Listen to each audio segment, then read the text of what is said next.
Jones did not have a husband, but she had 2 sons. They were big, strong boys, but they were lazy. On Saturdays, they did not go to school, and then their mother always said, "Please cut the grass in the garden this afternoon, boys." The boys did not like it, but they always did it. Then somebody gave one of the boys a magazine, and he saw a picture of a beautiful lawnmower in it.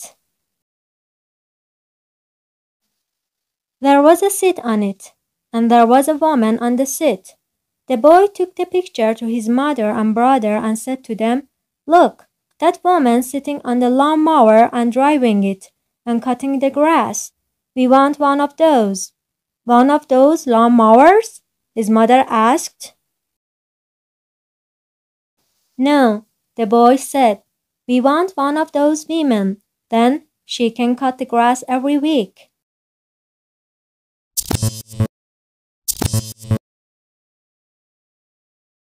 Mrs. Jones did not have a husband, but she had 2 sons. Mrs. به معنی خانوم که برای خانم متأهل یا ازدواج کرده استفاده میشه. did not have حالت منفی فعل گذشته ساده هستش که در اینجا فعل اصلی have و به معنی داشتن. husband به معنی شوهر. had گذشته have و به معنی داشتن. son به معنی فرزند پسر. معنی جمله اینه که خانم جونز شوهر نداشت اما اون 2 پسر داشت. They were big, strong boys, but they were lazy. Were گذشته are به معنی هستن.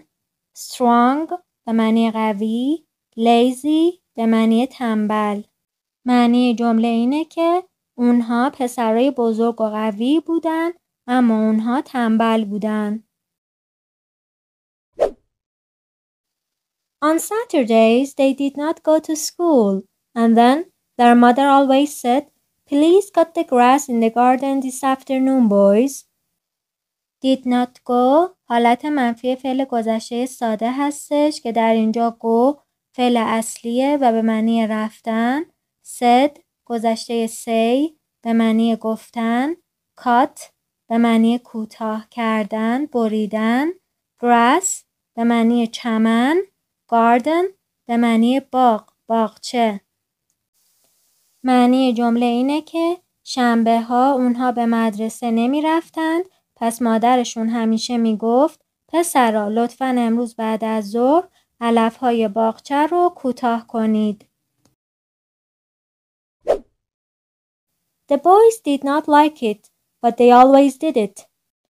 Did not like حالت منفی فعل گذشته ساده هستش که در اینجا فعل اصلی like و به معنی دوست داشتن. did گذشته do به معنی انجام دادن. معنی جمله اینه که پسرها این کار رو دوست نداشتند اما همیشه اون رو انجام میدادند. دوستان عزیز حتما کانال رو سابسکرایب کنید و زنگوله کنارش رو هم بزنید تا به محض انتشار ویدیوی جدید با خبر بشید و همینطور لایک و کامنت و شیر یادتون نره. Then somebody gave one of the boys a magazine and he saw a picture of a beautiful lawnmower in it. Gave گذشته give به معنی دادن. مگزین به معنی مجله. saw گذشته see به معنی دیدن. picture به معنی تصویر، عکس. lawnmower به معنی ماشین چمنزنی. معنی جمله به این صورته که سپس یه شخصی به یکی از پسرای مجله داد و او عکس یه ماشین چمنزنی زیبا رو در اون دید. There was a seat on it, and there was a woman on the seat. There was گذشته there is به معنی وجود دارد، هست.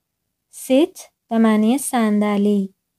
معنی جمله اینه که در روی اون که منظور ماشین چمنزنیه یه صندلی وجود داشت و خانومی روی اون صندلی بود. The boy took the picture to his mother and brother and said to them, took گذشته take به معنی بردن، said گذشته say به معنی گفتن. معنی جمله اینه که پسر عکس رو پیش مادر و برادرش برد و به اونها گفت Look, that woman sitting on the lawnmower and driving it and cutting the grass. We want one of those. Look به معنی نگاه کردن، دیدن.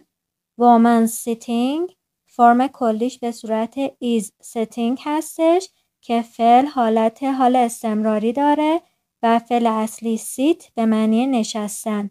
driving فرم کلیش به صورت is driving هستش که فعل ساختار حال استمراری داره و فعل اصلی drive به معنی رانندگی کردن.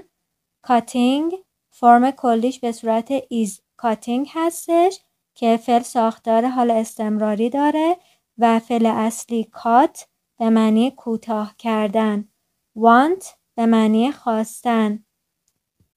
معنی جمله به این صورته که ببینید اون خانومه روی ماشین چمنزنی نشسته است و داره اونو میرونه و داره علفها رو کوتاه میکنه. ما یکی از اونا رو میخوایم. One of those lawnmowers? His mother asked. No, the boy said. We want one of those women. Then she can cut the grass every week. Asked گذشته ask به معنی پرسیدن. said گذشته say به معنی گفتن. want به معنی خواستن. women جمع woman به معنی زن. can cut در اینجا can مودال وربه که بعدش فعل به صورت ساده میاد که فعل اصلی در اینجا cut و به معنی بریدن، کوتاه کردن.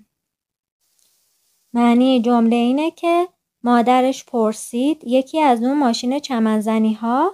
پسر گفت نه، ما یکی از اون خانوم ها رو میخوایم که اون بتونه هر هفته چمن ها رو کوتاه کنه.